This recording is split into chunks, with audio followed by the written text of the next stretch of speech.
Um dos aspectos importantes quando trabalhamos com aplicações web é o controle da forma como o utilizador usa a nossa plataforma. E eu costumo dizer várias vezes a quem explico programação que uma boa parte do desenvolvimento de código passa por verificar se o utilizador está a usar corretamente a nossa aplicação. E um dos principais aspectos que nós devemos ter em conta no caso das aplicações web é de facto a validação dos formulários. Nós não podemos deixar que os nossos visitantes, os nossos usuários, possam usar os formulários de uma forma qualquer. É evidente que nós não vamos estar no computador de cada um dos nossos usuários a ver o que é que ele está a fazer. E por conseguinte temos que criar mecanismos do lado do servidor ou do lado da nossa aplicação que permitam, após a submissão do formulário, que sejam identificados os potenciais problemas de preenchimento. Ou porque se esqueceu de preencher um espaço, ou porque colocou caracteres a mais, ou caracteres a menos, ou porque falta colocar, por exemplo, numa determinada senha, colocar um sinal, ou caracteres e algarismos, etc. Ora, é disto que se trata a validação de formulários. E o Laravel contém já um mecanismo interno para nos poder permitir controlar a validação de formulários de uma forma extremamente interessante e que nós vamos começar a ver neste vídeo. No vídeo anterior desta série estivemos então a concluir aqui a criação deste formulário de login e como podem ver não é preciso muito trabalho para, utilizando corretamente as ferramentas que temos ao nosso dispor, nomeadamente Bootstrap, etc., podermos criar aqui um aspecto visual apelativo, interessante, profissional até. Mas agora passamos à parte da lógica do código, isto é, à parte da função. E nós já temos então aqui o nosso formulário que foi criado dentro deste ficheiro usuários underscore login blade.php, mas o nosso formulário, eu vou abrir aqui um espaço para nós o podermos ler facilmente, o nosso formulário ainda não está completo. Faltam aqui fundamentalmente dois aspectos. Um deles, obviamente, tem a ver com os atributos da tag form. Nós sabemos que o método vai ser igual a post e que o action vai ser igual a uma route do meu Laravel. Ora, se eu vou fechar aqui o meu, ok, vamos fechar, não vamos necessitar aqui. Se eu for aqui às minhas routes, ok, eu vou fechar aqui o public e vamos abrir aqui a web, temos aqui a nossa route. O que é que nós vamos necessitar? Nós temos uma route que aponta para uma função do nosso controller que vai apresentar o formulário de login, que é a route usuários login. Vamos ter que criar uma outra com um tipo de request post. E neste caso será, por exemplo, vamos dizer aqui usuários, ok, vamos aqui fazer login, ok? Vamos imaginar que era fazer login. Obviamente que isto terá que ir apontar para usuários, controller, e agora o nome do método que irá fazer o login. Então vamos colocar aqui mesmo fazer login. Ora, fazer login significa o quê? Ir à base de dados, verificar se o utilizador e a palavra passe correspondem, etc. Não é disso que nós vamos ainda tratar nestes vídeos, porque eu quero falar sobre a validação do formulário. Eu estou a criar aqui este método simplesmente para quê? Para dentro, ou melhor, esta route, para depois ter este método que me vai servir para eu controlar se o formulário está a ser bem preenchido. Então o que nós vamos fazer é aqui, vamos copiar aqui o fazer login, vamos aqui ao nosso controller e vamos criar aqui uma função public function, ok? E esta função, uma vez que ela vem de uma route que é do tipo post, então nós temos que colocar aqui, se quisermos ter acesso aos valores dos inputs do nosso formulário, vamos ter que colocar aqui um objeto do tipo request e vamos lhe dar aqui o nome que pode ser request, que tipicamente acontece isto, mas podem lhe dar o nome que quiserem, ok? Não tem qualquer problema. Nós não temos que fazer a importação do request porque aqui já está subjacente que nós vamos ter que fazer aqui algumas validações ou, neste caso, algumas verificações dos valores dos inputs. Ora, o que nós vamos aqui fazer então é, antes de gravar na base de dados, nós teríamos que fazer a verificação dos inputs. Neste caso, se os campos foram preenchidos, se não foram. E só depois da verificação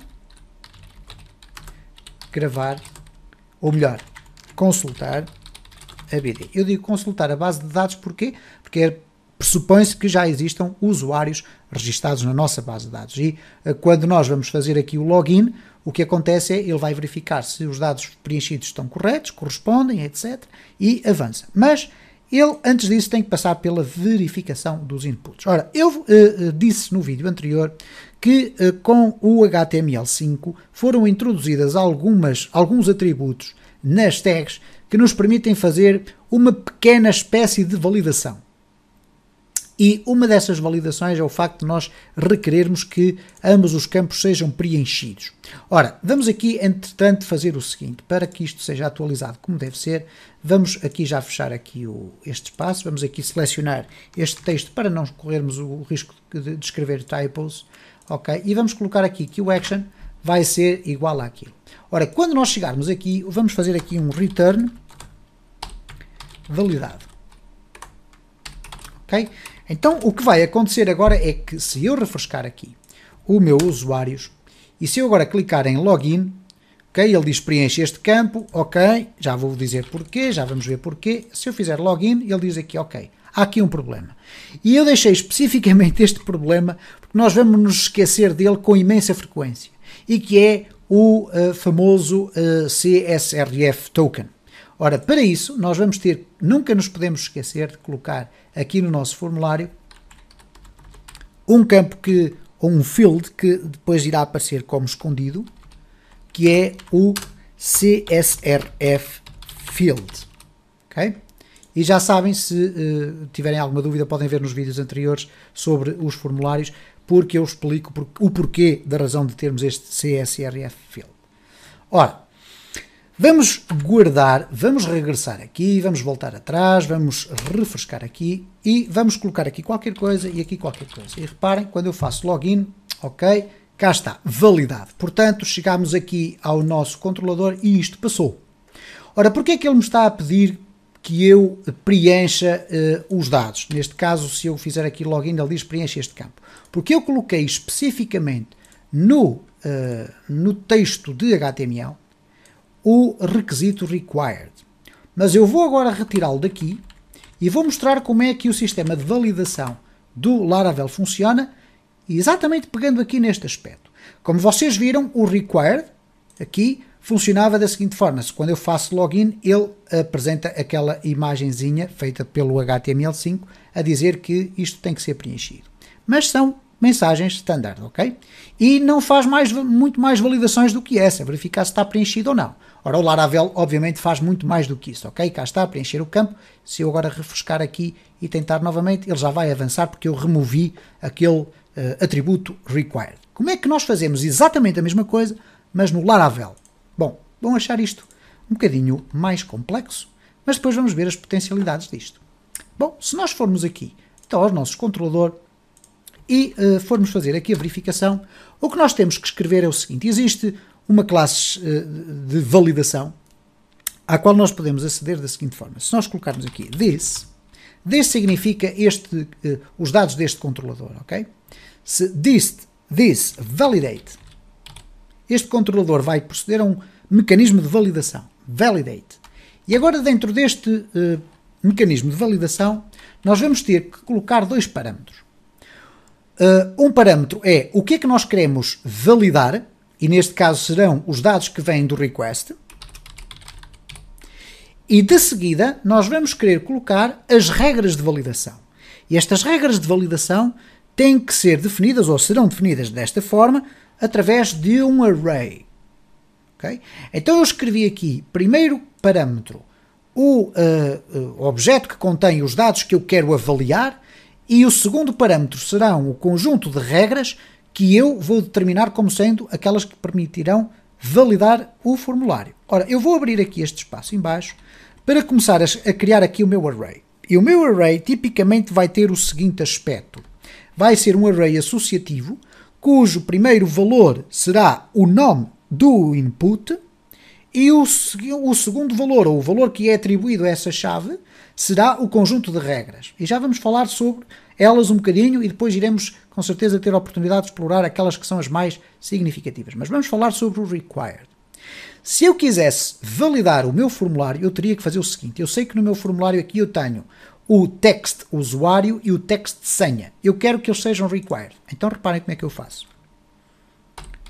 Text usuário. E agora vou colocar aqui required. Vou a seguir colocar uma vírgula e vou colocar aqui text senha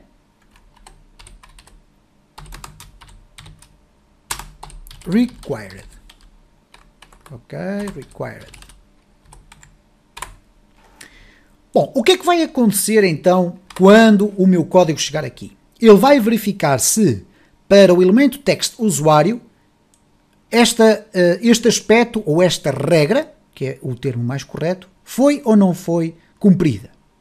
E se esta regra não foi cumprida, ou a esta e a outra seguinte, já vamos ver que existem mecanismos de interromper a verificação a meio, etc. Mas já lá vamos.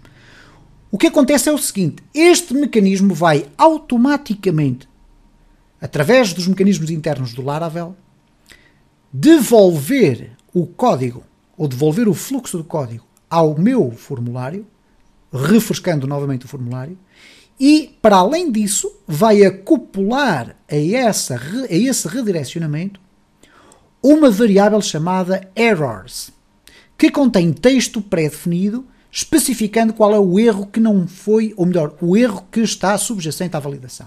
Ora, o que é que acontece? Se eu tenho aqui que text usuário é required, isto é requerido, é um requisito o preenchimento dele, o que ele me vai devolver, no caso do texto do usuário não estar preenchido, é uma mensagem a dizer que o texto do usuário tem que ser preenchido.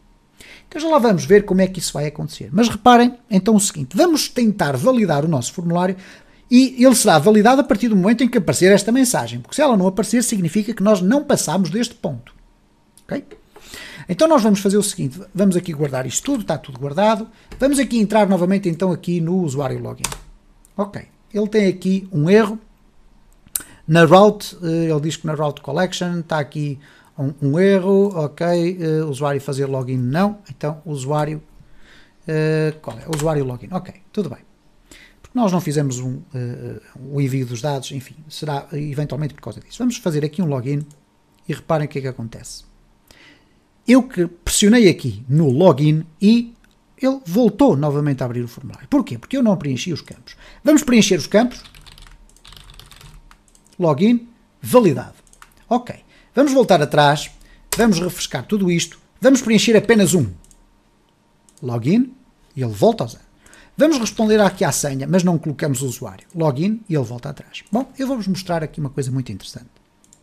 Vamos aqui regressar ao nosso formulário e vamos verificar aqui os erros. Neste caso, os erros de validação, obviamente. O que é que vai acontecer aqui? Ao ser aberta novamente esta view, e se ela vier de uma sequência de validação, ela vai trazer consigo acoplada uma variável chamada erros. Ou errors, neste caso. Então eu posso tentar verificar se existem erros ou não.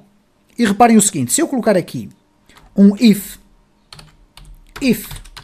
count errors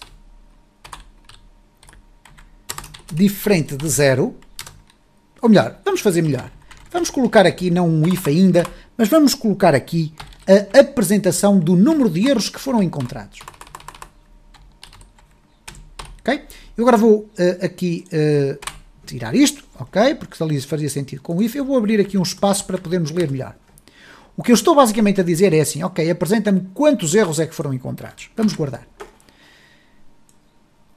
Obviamente que aqui eu poderia colocar dentro do meu formulário, mas não é necessário, ok? E pode estar aqui fora do formulário. Poderia estar dentro do formulário, mas não faz nenhum sentido. Então vamos aqui refrescar o nosso formulário, ok? Ele diz aqui há qualquer coisa que está errado, ok? Exception. Aqui haverá um typo. Ok, é evidente, está aqui. Ok. Erro está bem tudo escrito. Vamos aqui novamente. Ok, login. E reparem, já me aparece ali 0. Não existem erros. Obviamente que eu não quero que aquele valor apareça. Então, se eu não quero que aquele valor apareça, o que é que eu tenho que fazer? Eu tenho que perguntar se existem erros ou não. Então, vou colocar aqui o if count de errors diferente de 0, o que é que ele vai fazer? Vai fazer este código daqui e agora AND IF. Ok? Portanto, só vai aparecer o valor, o número de erros, se existirem erros. Então vamos aqui novamente. Ok, já não aparece ali nenhum número.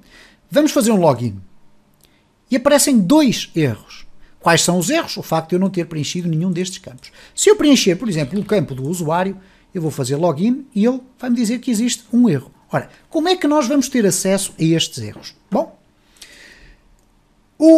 a variável errors é uma coleção. Ok? É uma coleção. E por ser uma coleção, nós vamos poder saber o que é que lá está dentro, por exemplo, se fizermos aqui um die or dump, por exemplo. Se eu colocar aqui dd, ok? dd errors,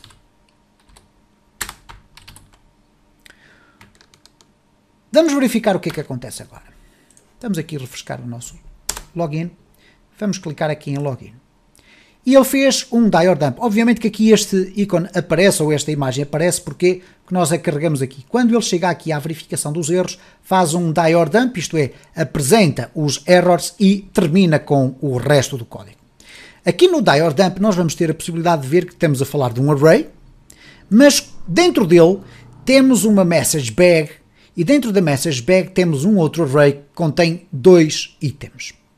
E estes 2 itens, um diz texto usuário e tem uma mensagem para o texto usuário e outra mensagem para o texto da senha. E se nós abrirmos aqui, ele diz que o valor é the text usuário field is required.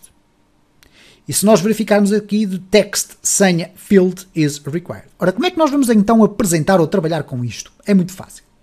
Se nós encontramos aqui erros, nós vamos querer apresentar os erros que foram encontrados. Então vamos fazer aqui um ciclo for each, por cada erro. Mas, no entanto, aqui nós não podemos simplesmente colocar aqui errors as error. Isto não vai funcionar. Porquê? Porque errors é uma coleção. Então é errors all. Por todos os erros que existem, porque erros é uma espécie de um pacote fechado. E só quando abrimos o pacote é que nós temos lá, então, o array de todas as mensagens. E todas as mensagens nós podemos ir buscá-las através do método all.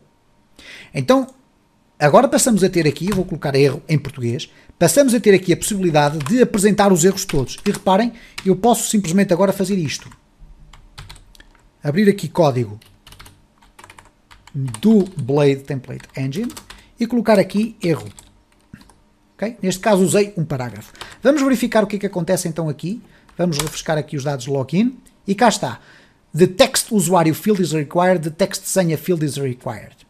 E são estas as mensagens que lá estão. Se eu colocar aqui um texto no usuário e não colocar na senha, ele vai apenas dizer que o text senha é required. O que é que nós podemos fazer? Bom, aqui, meus amigos, é simplesmente isto. Podemos, por exemplo, colocar aqui class alert danger. Sabem o que é que eu estou a fazer? Estou a criar uma mensagem com o Bootstrap. Então vamos aqui colocar um login e cá está. Este já é um aspecto muito mais profissional dos erros. Okay? É evidente que nós podemos colocar os erros em baixo, em cima, etc.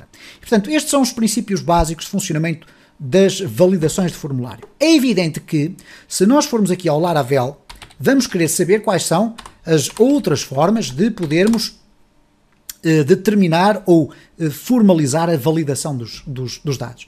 E para isso, nós vamos aqui ao Basics, temos aqui Validation, e vamos encontrar aqui toda a explicação. E como podem observar, é enorme. Mas tem aqui conteúdos que são demasiado avançados para nós, nomeadamente quando se trata de trabalharmos com Ajax, etc. Mas há aqui um campo que nós necessitamos saber, e obviamente será a pergunta mais frequente. Onde é que estão as regras? Onde é que estão as regras? Bom, se nós formos procurar aqui mais para baixo, nós vamos encontrar aqui Available Validation Rules. E aqui temos as regras todas, que depois daqui para baixo estão explicadas, ok? Aqui está o Accepted, aparece aqui. O Active URL vai aparecer a seguir. E, portanto, como é que nós depois usamos isto? Bom, vamos ver aqui o required. Se nós clicarmos aqui no required, ele diz, ok, se nós colocarmos isto dentro do array de validação, o que é que ele diz? The field under validation must be presented in the input data and not empty. Portanto, para traduzir, o campo requerido como sendo, ou melhor, colocado como sendo requerido, não pode estar vazio. Okay? E como é que ele é considerado vazio? Quando o valor é nulo, quando o valor é uma string vazia, ok? Ou então, em consequência disso, outra destas características que estão aqui referidas. Agora reparem no conjunto de validações que existem. E nós vamos eventualmente explorar aqui algumas, não vamos poder obviamente explorar todas, ok? Mas temos aqui validações de e-mail, temos aqui requerido, se outro campo estiver requerido, temos aqui o size, por exemplo, nós podemos definir que queremos que um determinado valor tenha, um determinado campo tenha um determinado tamanho, por exemplo, ok? Nós temos aqui size value, aqui é em kilobytes, mas, por exemplo, eu penso que temos aqui o max, deixem-me verificar aqui, ok, max. Temos aqui o max, e o max significa o quê? Qual é o valor máximo? Temos também o min. Então, o que acontece aqui é o seguinte, o max value, ok? Max, value. Então, significa isto o seguinte, se eu aqui, na minha validação de formulário, quiser, para além de ser requerido, eu quero que a senha tenha, no mínimo, 3 caracteres, então eu vou colocar aqui uma barra vertical, min, 3. Ok? Vamos verificar se está a funcionar assim. Portanto, a barra vertical serve para separar os requisitos de validação. Vamos aqui regressar ao nosso usuários, vamos aqui refrescar, ok, vamos preencher, tudo muito bonito e tal, vamos agora colocar aqui a senha, mas vamos colocar a senha só com 2 valores, login, the text senha must be at least 3 characters, ok, e portanto temos aqui uma introdução já substancial, de 20 minutos, até mais, sobre a validação. Vamos, durante o próximo vídeo, a explorar mais alguns exemplos de validação de formulários para depois avançarmos com outros aspectos relacionados com a framework do Laravel. Se gostou deste vídeo, deixe o seu like. Deixe o seu comentário ou sugestão, que serão sempre objeto de resposta. Se entende que o conteúdo do canal é interessante, partilhe nas redes sociais para que o canal possa crescer.